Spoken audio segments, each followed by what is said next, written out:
Sanje chudang soji chonam la Samju badu dane chapsuji Tagi jinso jipe sunam ji Trola penje sanje drupa shu Semjen tamje dewa dang Dewe judan dempa jujik Dunga dan dunga jin judan dalwa jujik Dungal me pe dewa damba dam mindalwa jujik Nyering chadan dan dalwe tonyom chempola ne pa jujik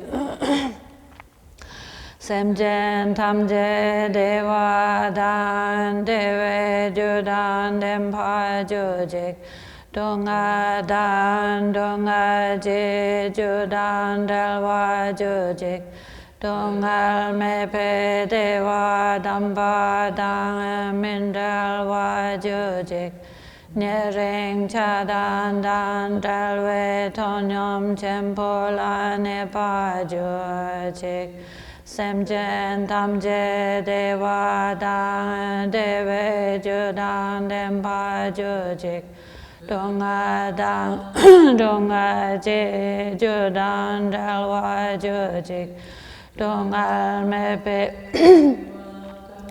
dan mindalwa jujik Nyering chadan dan dalwe tonyom chempola ne pa jujik Ninto chempa payo len mandru Lodra chempa chukun denisik Dubai chempa chamdru chiyandun Lodsa chempa shabla solwandip Ngudu chempa kunda seneche kache Lama nyepache Sundu chempa drupe jasen su Repa chempa shabla solvandip Tampa chempa rikcho yonsu se Shaja chempa toba ngundu jur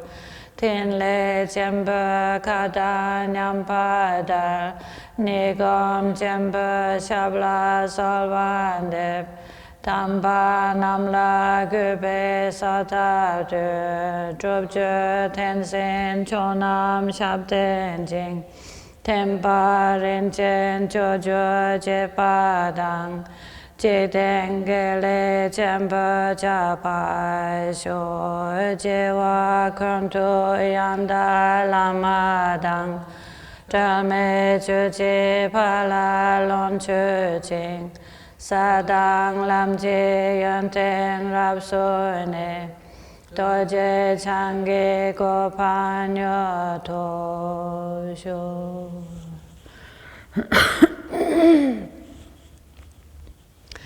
So good morning to everybody. It's very nice to see many of you again, to see old friends and maybe new friends. I can't see all of you, but it's our first course in the new year. We had, of course, we had so many teachings recently. We had so many teachings from His Holiness. We were attending them here. I don't know if some of you also participated in His Holiness's teachings. They were amazing. And we were all saying it felt like we suddenly jumped into the sort of a top university class from being in the kindergarten. We were suddenly in this really, really advanced class. It was very inspiring and amazing research that His Holiness had done for the future, I think, for us and for the future generations of clarifying the mind-only school and lineage. So we haven't had here any courses until now, and I'm really happy to see all of you, and we're going to, in a very small way, we're going to look at this Kagyu Dorje Chang Tungma short lineage prayer, which is something we recite every day, right? I mean, more or less every day here in the center. So you will all be very familiar with the prayer, and I thought that would be just a very good way to start the year and refresh. And yes, it's a wonderful, inspiring prayer as well, the Dorje Chang Tungma. So I hope you're all well, and let's just start. I'll put you down here. So the Dorje Chang Tungma, yeah, but first of all, let's start with then saying whenever we, and this is something I'll remind you about today, but not every time, so I'll just remind you today in more detail of how to listen to teachings and how to set our motivation when we engage with Dharma. It doesn't really only mean listening to Dharma teachings. It means whenever we study, whenever we meditate, whenever we engage with Dharma, if we want to have the full benefit, we need to make sure that we engage fully and with the right motivation. So the motivation of bodhicitta is really important. And what it means is that we need to take just a few moments to sort of check in. We need to take a few moments to settle and to kind of land for the session and to check our own mind to say, where is my mind at? Because what it says in, first of all, the motivation then, motivation of bodhicitta means I want to study the Dharma. I want to study the Dharma because I know how much benefit there is for myself, first of all, in studying the Dharma. I know how much I will benefit from studying the Dharma, but the ultimate motivation is that eventually I want to benefit others. I am studying and practicing so I can reach enlightenment, reach my ultimate potential, become who I really am, find freedom from suffering. That is my motivation, so that I can be truly of benefit to others. That is the mindset we should start with. For us, it's very easy to recite the prayers because a lot of the time we know the prayers, but it's not like that direct connection as when it's in our own language. So we need to make really sure that we check in and we make sure we have a positive motivation, that we're not so distracted. Because that's the other way, how to listen to the Dharma. It says, don't, apart from the motivation, Gyaltse Rinpoche says, don't be outwardly distracted in a simple way. You could say, don't be outwardly distracted when you are engaging with the Dharma. Whatever happens around you, if you're sitting with other people, somebody's, scratching their head, they're a little bit restless, don't let that distract you. Sainsbury's is delivering outside our windows, don't let that distract you. You have a pain in your knee, don't let that distract you. Don't be outwardly distracted, whatever you experience through your five senses. Then he also says, don't be inwardly distracted, which I think is almost more important. Don't be inwardly distracted. So when we start a session, we need to just check what sort of baggage, am I carrying any baggage today? Am I engaged with the past? Am I worrying about the future? Am I brooding over something? Do I have something lying in the back of the mind that is taking me away, taking my attention away from what I really ought to be focusing on? So the idea is that we are really present when we engage with the Dharma. And Padampa Sangha says when we listen to the Dharma, we should be like a deer listening to a sound in the distance. You know how deers in the forest, they are completely alert. Their ears are perked up. There's a branch that cracks somewhere in the distance, and the deer stops totally still and perks its ears up and is ready for flight. That's how attentive we should be. Now, I'm not saying that actually what I have to say is so important. I'm just saying in general, and of course the Dharma is important. The Dharma is what can lead us on the path to that freedom from suffering. So those things are very important, that when we engage with Dharma, we do take a moment and we do let go of the past. We do stop engaging about future events, what we have to do later today, etc. And we do try to have a positive motivation. So I just wanted to remind you about that, because those things are important. But then we'll go on to the text, because we don't really have a lot of time. So we're looking at the Dorje Chang Tungma, right? The Dorje Chang Tungma, this beautiful prayer. I actually remember when I first came to Samye, I thought it was the most beautiful prayer, that it spoke to me right away. It's so direct.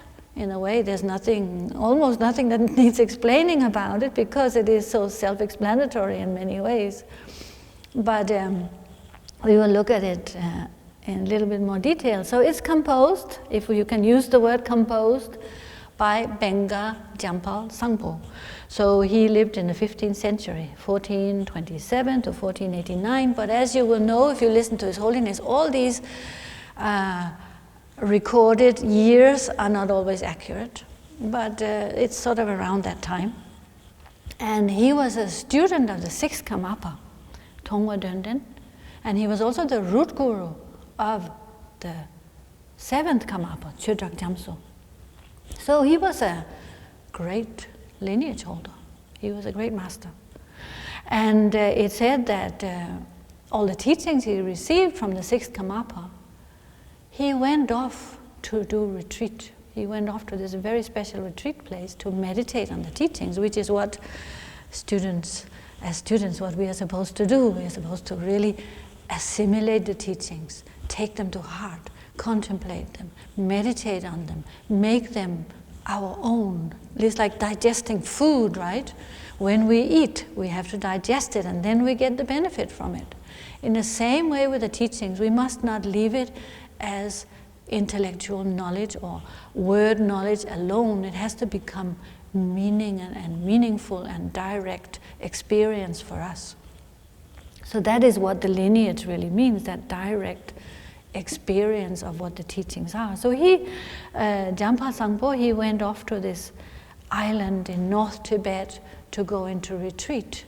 And it's said that this was a very special retreat place, and it's described as it was an island in the middle of a very large lake. I think of it a little bit as Holy Island, but it's much larger proportions. The lake was massive, and of course Holy Island is not in a lake, and it's quite close to a coast. So this lake would have been massive. It was called Namtso, a sky lake, a very, very vast lake, and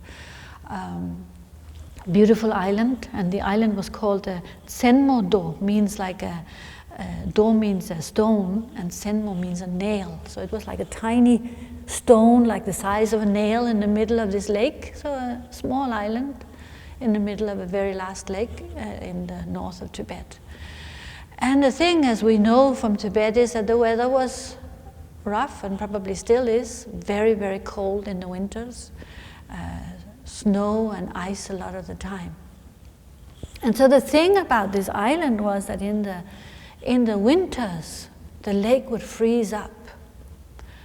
And in the summers, of course, which were probably quite short, but the lake would thaw. But what happened at that time, when the lake would freeze, all the pilgrims would walk across the ice, and they would go to visit the hermits living on that island. And at this time, like Jampa Sangpo. So they would bring provisions, they would come for teachings, they would bring offerings, they would bring sampa, bags of sampa and food. And in this way, through that exchange, the hermits could continue living for years and years and years on the island with provisions without having to leave. But of course, problems occurred when the winters were not harsh enough, when the lake did not freeze. So then that meant that nobody could go onto the island, nobody could come to the island, the hermits could not leave to go alms begging or asking or somehow getting food. And then it would be very, very tough. So it said that many, over over the centuries, many lamas would do retreat on this island. And many lamas had a very hard time. They had a lot of hardship due to hunger and lack of food when they did not get enough provisions. So when the lake did not freeze. We normally think of it the other way around, that it would be due to the winters the hardship would arise, but here it's sort of a little bit the other way around. So sometimes it says that they would survive because dead animals might wash up on the shore and they could eat the dead animals. But otherwise, they would have a lot of hardship. But so it's said that Benga Jampa Sangpo, he stayed in retreat on this island for 17 to 18 years. And at the end of this period where it said that he didn't have hardship because he was fed by the Dakinis. He lived on the food of meditation. He must have had some food, but probably very meager food. The hermits and the meditators in those days, they had no luxuries. There was no choice, really. If you had food, you just had sampa. If you had food, you had very, very little and not in abundance. So, but he survived there, and as a result of his long retreat, at the end of his 17, 18 years of retreat, he composed, expressed this Dorje Chang Tungma, this lineage prayer, out of his devotion, out of his experience, out of his realization, because it is an expression of the whole path, of the full path, like many texts say, that the complete path is contained within many of the texts. So it is a prayer that we say it carries that blessing of his realization and his experience. And maybe for that reason, it is still, so well used today. If you think that, after 17, 18 years, that's not much to come up with, a short little prayer, composing a short little prayer after 17 and 18 years. I'm sure he had many other things to show for his retreat. But think of, since then, this prayer has nurtured and inspired and supported practitioners ongoing up until the present day.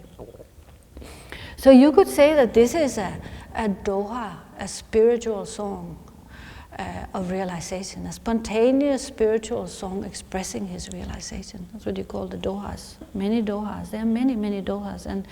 And I have here, one of my favorite books was called The Rain of Wisdom. I don't know if you can see this, The Rain of Wisdom. It is such a beautiful book. We should send you this to recommend you. I think we've sent you, or else we will send you a list of books to read about the lineage masters. But this is a book. It's translated into English, and it is part of what you call in Tibetan the text called the Gutso. The Gutso, Gur means a doha, and So is a lake or an ocean, so it means like the ocean of dohas.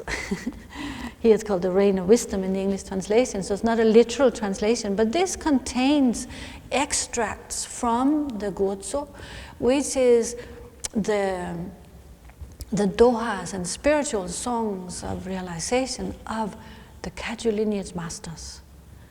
So not all of them are in this Rain of Wisdom, because I think it would be much bigger. And this Gutso is often chanted on special days, and like when we end a long retreat, for example, there's a whole period where you chant it all throughout the night, and on special celebratory days, special sort of dharmic celebration days, or at that time you would chant these dohas from the Gutso. So all of them carry this blessing of experience and realization. They are not poems composed in great thought, intellectual poems. They are expressions of realization. For that reason, they're so powerful. To me, they are like something when you sit with them and you just read one verse, and it is so deep, it has so much meaning, and it goes straight to the heart. If you read them like that, you will have real benefit from them.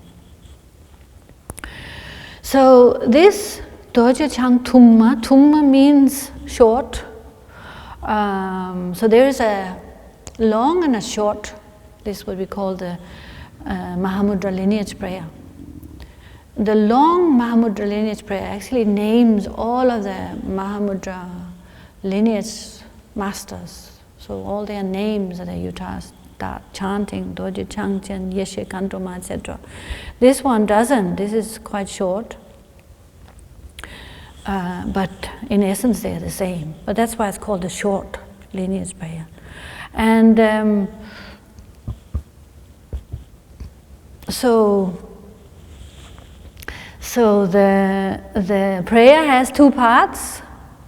It is like the first part of it is supplicating the lineage. So the first two verses is like you are supplicating the lineage, and the second part is the instructions.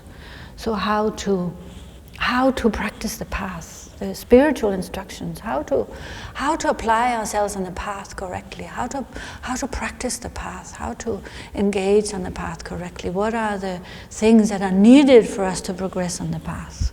So the instructions. So one thing is you could say the field of accumulation is what we call it. Dorje Chang and the whole lineage, those are who we direct the prayer to. So we imagine that they are gathered in a crowd in front of you.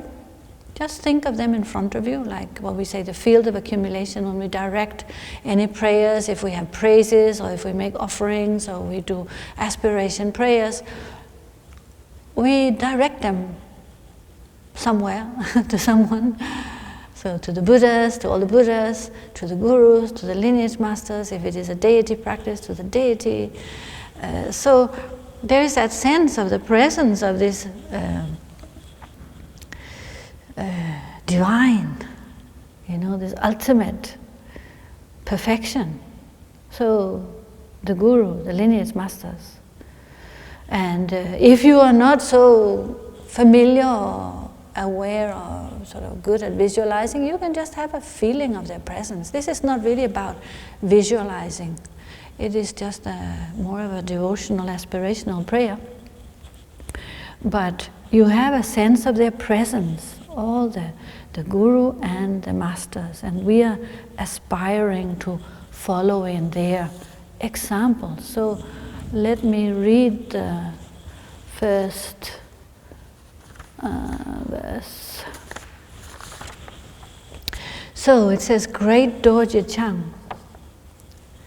So we'll start the actual going through the text now. Great Dorje Chang, Tilopa, Naropa, Mapa, Milarepa, Prince of Dharma, Gampopa, Karmapa, who knows all of the past, present and future, the holders of the 4 great and 8 smaller lineages, Dikung, Talung, Salpa, Glorious Drukpa, and many others.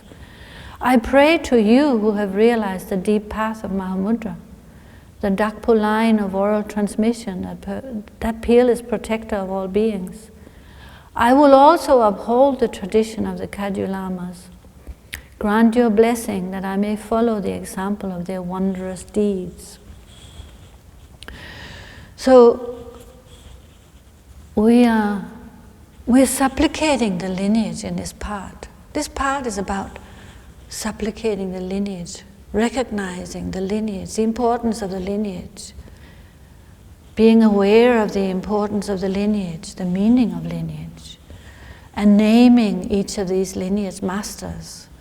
So that's where, like of course today we can't, in this short time that we have, we can't go through in great detail all the lineage masters. And that's why I was saying, please try to read these various namtars. They're called namtars, like a biography. But namtar means like their the story of their liberation. Namtar, like perfect liberation. So it's not like an ordinary autobiography of an ordinary person.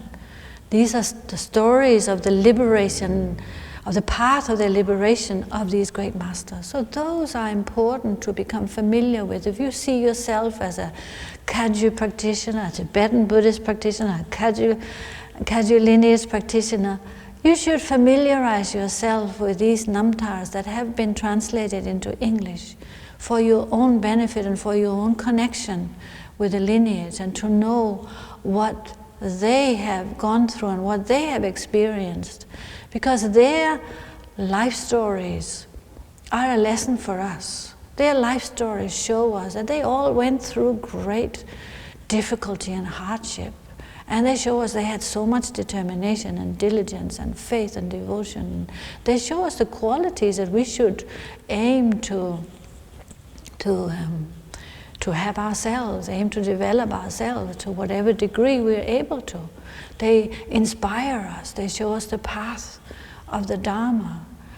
So there's so many teachings within the life stories, and what we see is that all of these lineage masters had different lifestyles, different personalities, different ways of living out the Dharma, different ways of benefiting their students, different ways of practicing, of meditating, but there are many things that they have in common.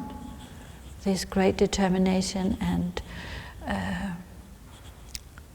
devotion and faith in the Dharma, how important the Dharma was to all of them, this liberation, full freedom from suffering.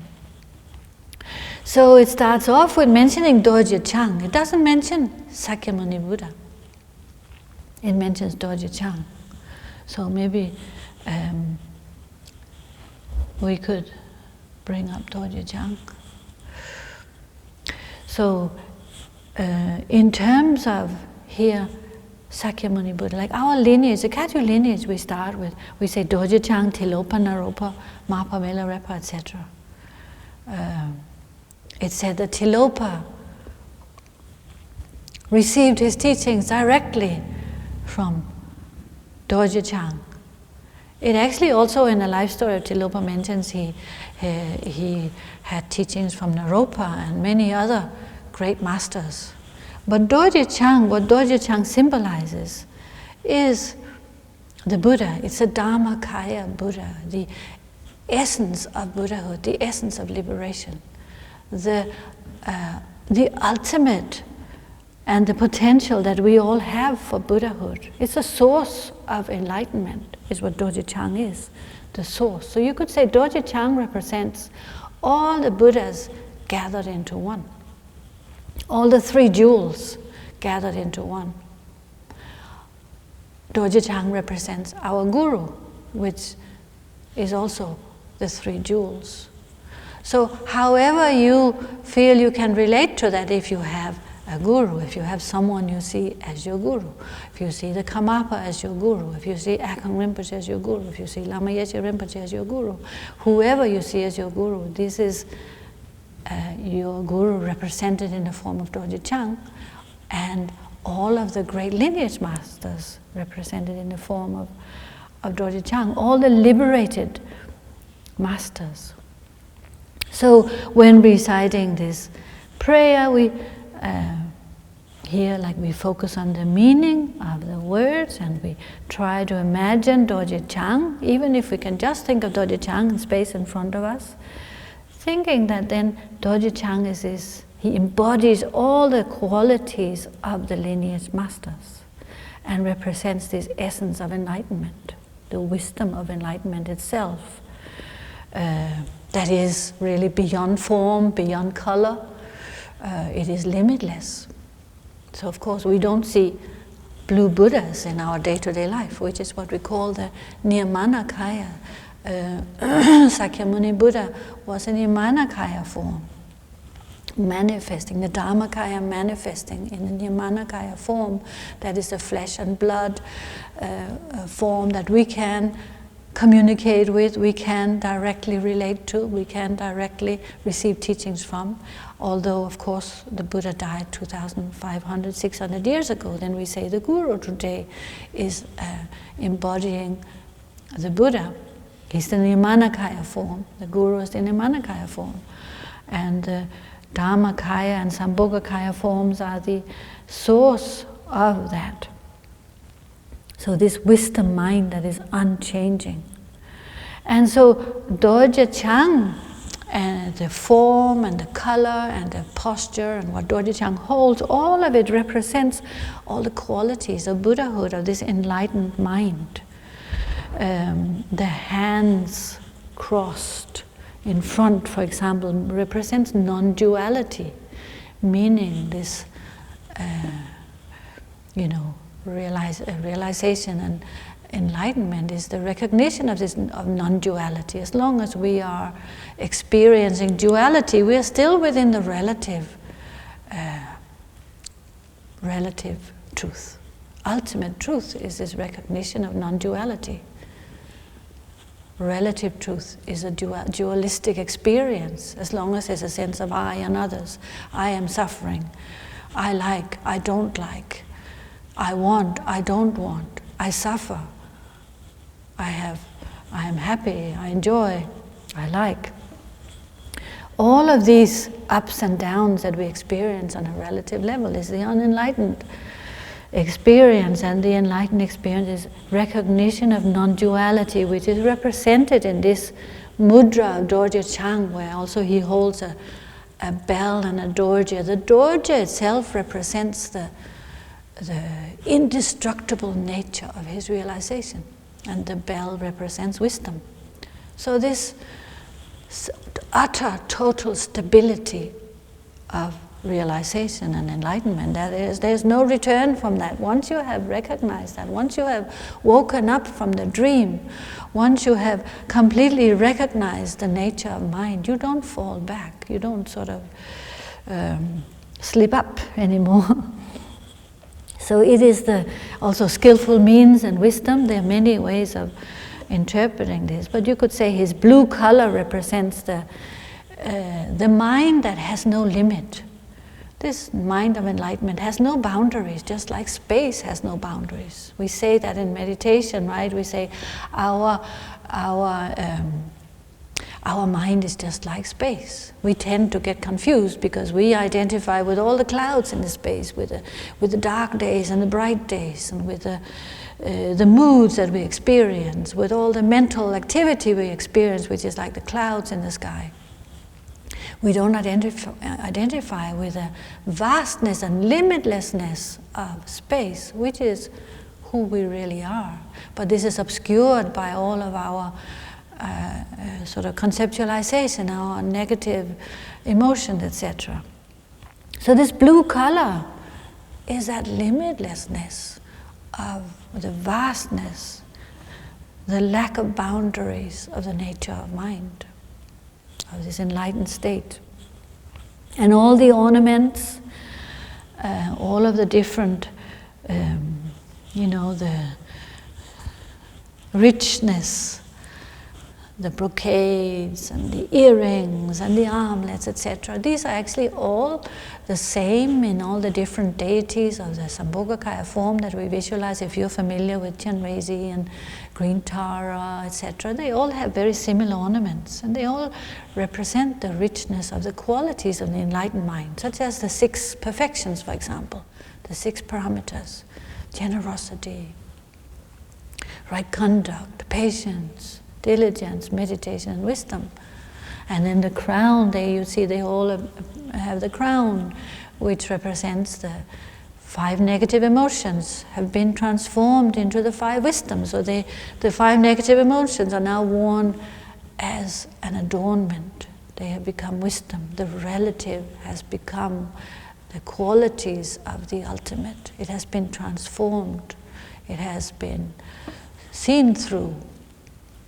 And it is not a hindrance anymore. So this is what Dorje Chang represents. But we can think of it in a simple form. He is the Buddha, he is the Guru, he is all these, the ultimate purity of our own mind. Because when we take refuge, we can say, yes, we take refuge in the 3 jewels in an external way, but ultimately, We take refuge in the nature of our own mind, because what else is there that we can take refuge in? Everything else is impermanent. Every single thing is impermanent. The Buddha was impermanent. The lineage holders are impermanent. The gurus are impermanent. What we really take refuge in is in the nature, this nature of our own mind, which is Dorje Chang. The perfection, the potential, whatever we call it. So it's something so precious, isn't it? It is something so wonderful. And it said that just like, just like wood has this potential to burn when we see wood, in the same way, all beings have this potential for enlightenment when we meet the right conditions. So when we see wood, we know that we could start a fire. We're out in the middle of nowhere. We are cold. We need to cook. We need something, fire going. We need wood. Has that potential. It needs to somehow get started. So in that way, when the right conditions come together, we ourselves have that potential.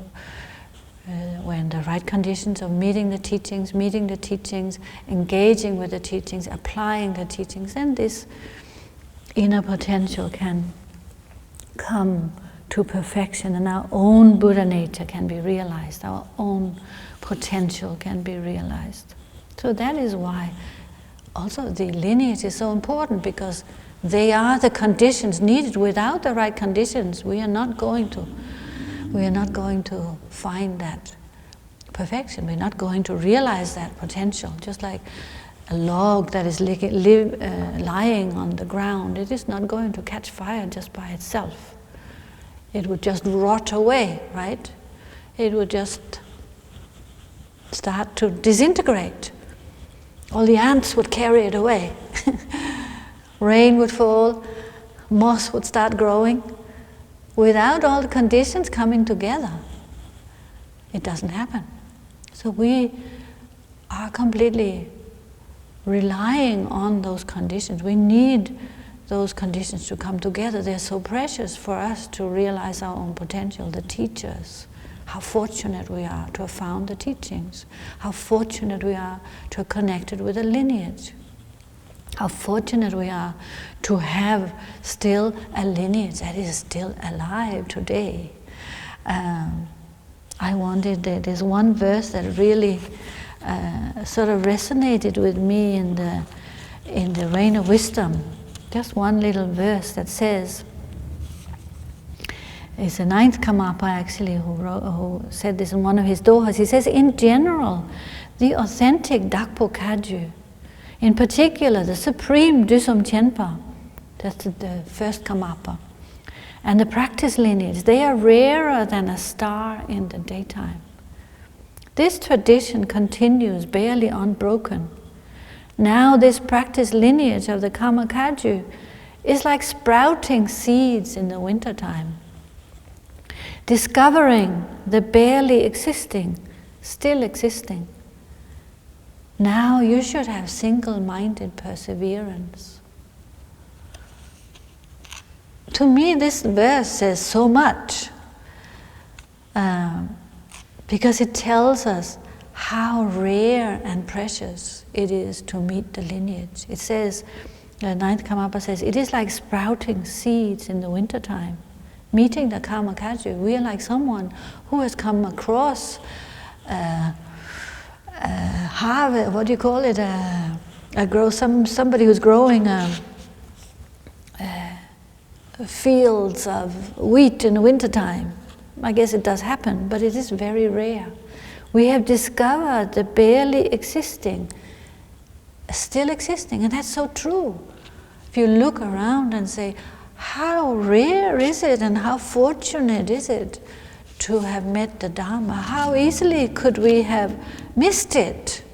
You know, sometimes you think just making another turn at a certain time, making another move at another time. I remember the first time that I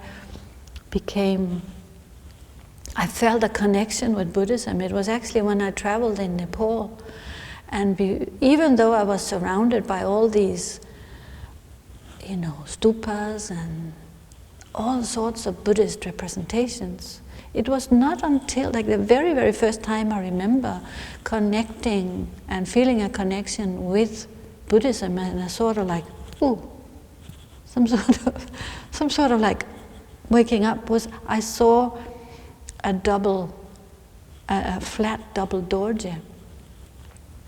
And for some reason, that really made an imprint on me. I don't know what happened, but I bought it.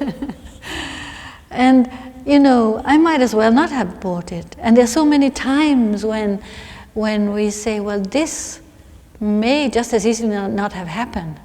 This may not just as easily not have been recognized, or this, I may just as easily not have entered that building and met that particular teacher, etc., etc. So that's what I'm trying to point out, how rare and precious it is. And that's the importance, like we should recognize that importance of the lineage in our own lives personally. It's that connection we should feel. It is that importance that we should feel. And I'm sure that you all feel it, because you are, many of you have been, we've all been so long in the teachings now. We're still here. We haven't given up, so that means that connection is there. And that is something that we should nurture, because also we see that sometimes people do lose the connection with the lineage. We see that happening again and again, that people drift off and whatever, due to karma or due to some lack of appreciation and recognition that connection is broken. So anyway, we've looked at Dorje Chang, and so we have to look at all these Mahamudra lineage masters. And I wanted to explain to you that they all have these different, we'll look at that more, they all have different lifestyles. And I will explain to you also about Mahamudra approach, like a little bit, but the Mahamudra approach, like we could say, it's a simple approach. Simple here does not mean easy, I should point that out. I think sometimes simple looks very easy, but sometimes complicated can be easier. Because when complicated means like when there's more ritual, there's more chanting, there are many things to apply yourself with. There is like a tangible tool, right? With Mahamudra, it is less tangible. The tool is more refined, I think. So simple does not mean easy, but you could say Mahamudra is a more simple, less complicated approach. There's not a lot of ritual. It is a lot of graduated shine, laktong inside. It also does involve, like it's supported by guru yoga practices. It's supported by other yidam practices and by what you call also the 6 yogas of Naropa, but these are not generally taught outside of retreat settings, because you have to have very strong foundation. Also the foundations are part of the Mahamudra, the Ngundu. But this prayer shows us really what is needed for the Mahamudra path, so we will look at that. But what I wanted to say is that this Mahamudra tradition was spread through what we call the 84 Mahasiddhas in India. So starting in India through Tilopa Naropa and these great Indian Mahasiddhas before entering Tibet with Mapa. So they spread in India, throughout India with the great Indian Mahasiddhas. And all those great Mahasiddhas, they gained realization through the Mahamudra path, but all through different lifestyles. Many of them through what we could say looks quite eccentric. I remember one time I did a Pure Land sort of 1-week retreat in Samye on some of these dohas of the lineage masters, and each evening I would read out a section. You're sort of like like reading a good night, a nighttime story for all the people on the retreat. And I would read something about each time a different lineage master. And the more we read, the more I started thinking, gosh, I hope everybody's getting this, because it was such eccentric stories. When you think of Tilopa, you know, sitting there with his fish and killing fish, and some of the others who were like Mapa, who was torturing Milarepa,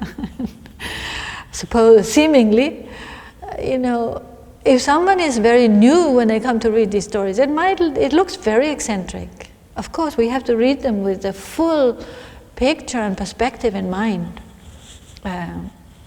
So I recommend you to read the stories. They are absolutely not boring, and they are very inspiring. But yeah, many of these lifestyles seem very eccentric. But the point that they're making is that you can gain realization in any walk of life. You don't have to be a yogi, you don't have to be a monastic, but you do have to have certain qualities. So what I'm saying is, it doesn't mean it's easy. So for example, here we had different examples, like King Indrabhuti was one of these Mahasiddhas. So you can imagine, as a great king, having to rule a kingdom, having to rule and look after all the subjects of his kingdom. Like India was divided into many different kingdoms at that time. It was not the way we know it now as a big democracy. It was all various rulers. So, you know, as a king, he would be responsible for their well-being, for protecting the borders. He might have to fight with his competitors. He might have all sorts of famines and good harvests and bad harvests, and people trying to steal this and having to rules and make laws, and at the same time, you know, probably being quite wealthy and having lots of luxuries and looking, you know, living a good life, which most of the rulers did. So in that time, amongst all of that, it said that he received Mahamudra instructions and attained realization. He was capable in a very busy life with lots of responsibilities to engage with Dharma in a way that he, you know, embodied the Dharma.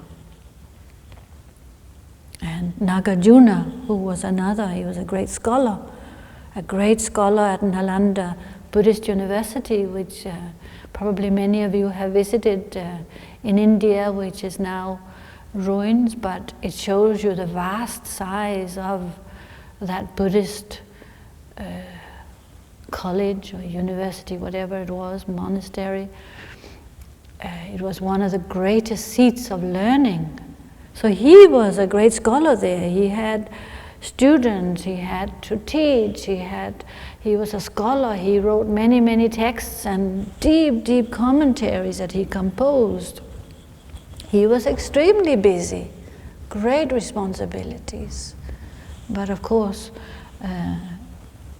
amongst, you know, along with that, attain that realization.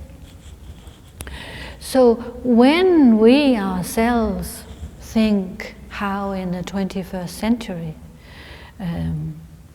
we feel that we are too busy to practice, we feel that our life within the Western society and in this life that we are living now, we feel that we have great obstacles and hindrances to our Dharma practice. I think that's a misunderstanding according to this Mahamudra view, if you're Mahamudra practitioners. But what is important is that we then recognize and look deeper and see, well, if I am going to really apply myself to the Dharma in the 21st century, in the lifestyle that I have chosen, if you have a family, if you are a family person, if you have children, if you have a busy job in the office, and if you are a CEO, or if you are a home person, if you're looking after children at home, whatever your lifestyle is, when we look at the lineage teachings, what they show us is that if we do apply ourselves to the Dharma, whatever we call it, Mahamudra, Shine, all the different practices that we are familiar with, then it is possible. It is possible. They showed us it was possible.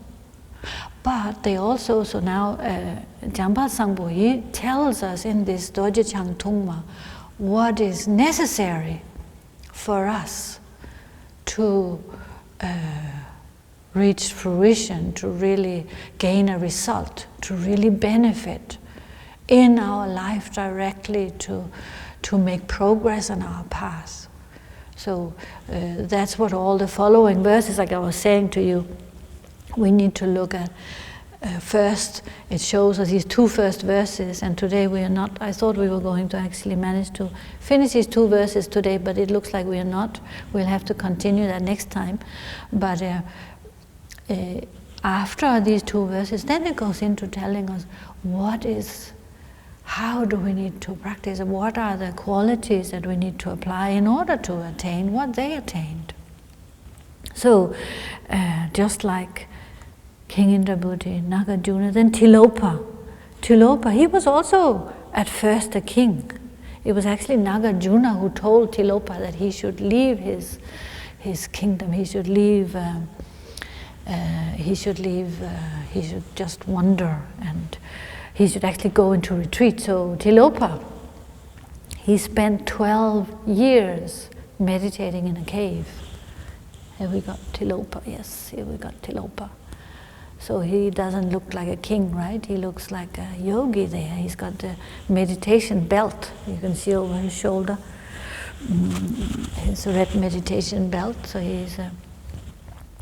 he left his kingdom, went to meditate in caves for 12 years, and then he started manual work. It said that he still had some pride, he still had some arrogance from his life as a king, and to overcome this pride, he started doing all this manual work of pounding sesame seeds. That's why it's called Tilopa. Til means sesame, and pa is what makes it like it personifies it, so it makes it a person, like Tilopa, the one who grounds the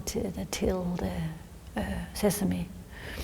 So the sesame grinder. So he was grinding, he was making oil. He was extracting the essence, which very much also symbolizes what we are doing. Extracting this purity of what is there through hard work. Our inner nature. And he also, it said that this was one of these other things. At nighttime, he was escorting prostitutes. But this was one of the things I was reading to people on the retreat. So he had this, not a double life. He lived very clearly this life of a manual laborer who looked after, where this main prostitute was also a dakini. So quite, you could say, unusual. So he was not rich or scholarly. He lived a very simple life. He was like a servant. But he was greatly realized, and he expressed that, and he showed that in his life story. So that's where he had in common, like with all of them, this renunciation, devotion, and like all that. Let's just also cover quickly Naropa. So the Indian Mahasiddhas, and next time we can go on to the Tibetan. So Naropa, he was a great scholar also at this Nalanda University, and again, he had great responsibilities. He was also very, very learned. He was very well known for his ability at debate, and at that time, that was whoever you debated with. I think of it a little bit like, they had, debates amongst monasteries, debate amongst different schools as well, different lineages. It was a way of sharpening their intelligence, sharpening their views, that you would debate with other schools, and then whoever lost the debate would have to adopt your view. Because if you could not prove that view to be wrong, well, you would have to accept it as being right. And Naropa was very famous and very good at debate. So he spent 12 years serving his guru Tilopa through 12 years of hardships.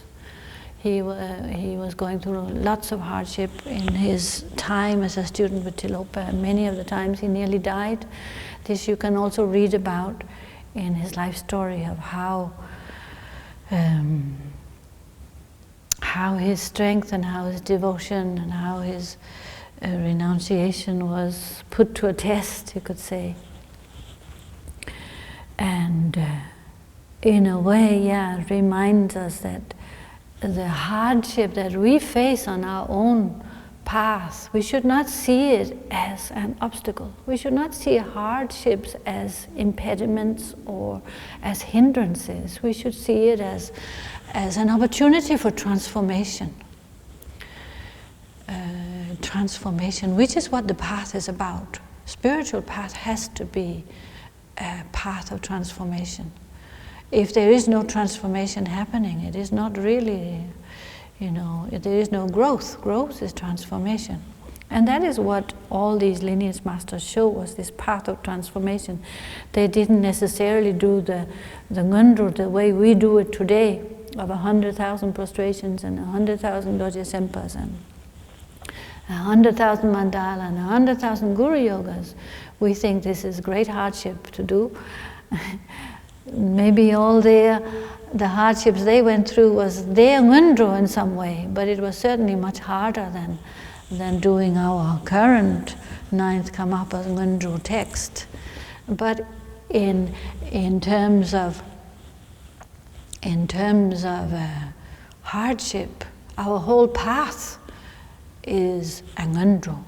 Any hindrance or obstacle that we experience on our path, we should make use of it as means to transform our own mind, means to become more patient, means to become more generous.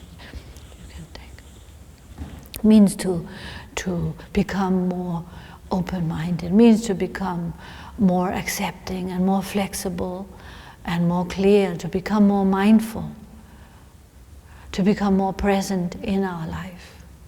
All of these obstacles become our teachers, and this is how the lineage masters approached difficulties on their path, as a teacher that helps us to become stronger. So that's part of this approach, and that's why they reached realization. If we cannot view them like that, then it becomes very, then we would call it an obstacle. Then it becomes an obstacle because we get stuck. But once we can use them as means and methods on our path, say if we have sickness, it becomes a way for us to become more, to become more accepting, to become more patient, to accept the present moment. A lot of our suffering arises when we want things to be different from the way they are, right? If we think, all of you who know Akam Rinpoche, what an example he was. What an example all these great teachers are of acceptance of mind. Like their mind is just so vast, limitless. It just sort of, stretches to the situation like a big pillow. You could pounce a pillow and nothing really happens. No obstacle. There's no solidity there to really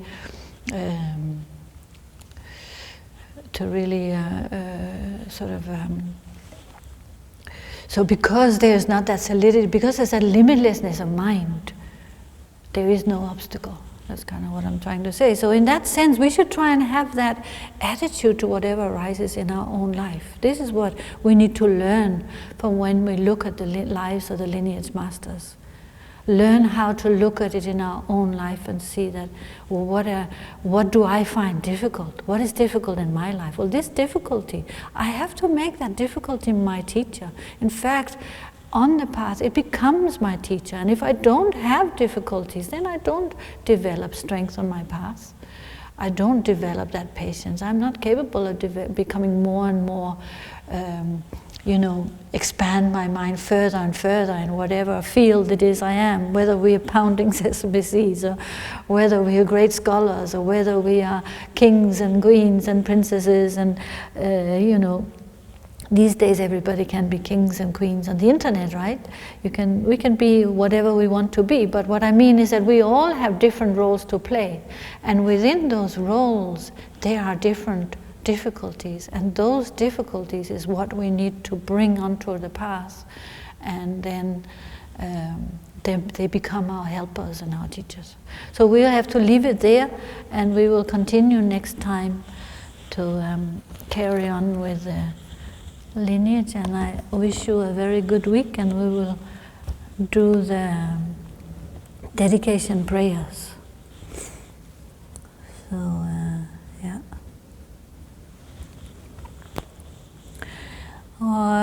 Sunam deye tamche sipane topne nye pedanam pamchene Chekana je balav trukpaye sipe sole dowa dolwa sho sancho semne rimpoche mache panam je jochik chepa nyamba me padang Kone kondo pelwa sho kewa de nyododa shacha chenpo drupjone drowa checha malupa teye sala gopa sho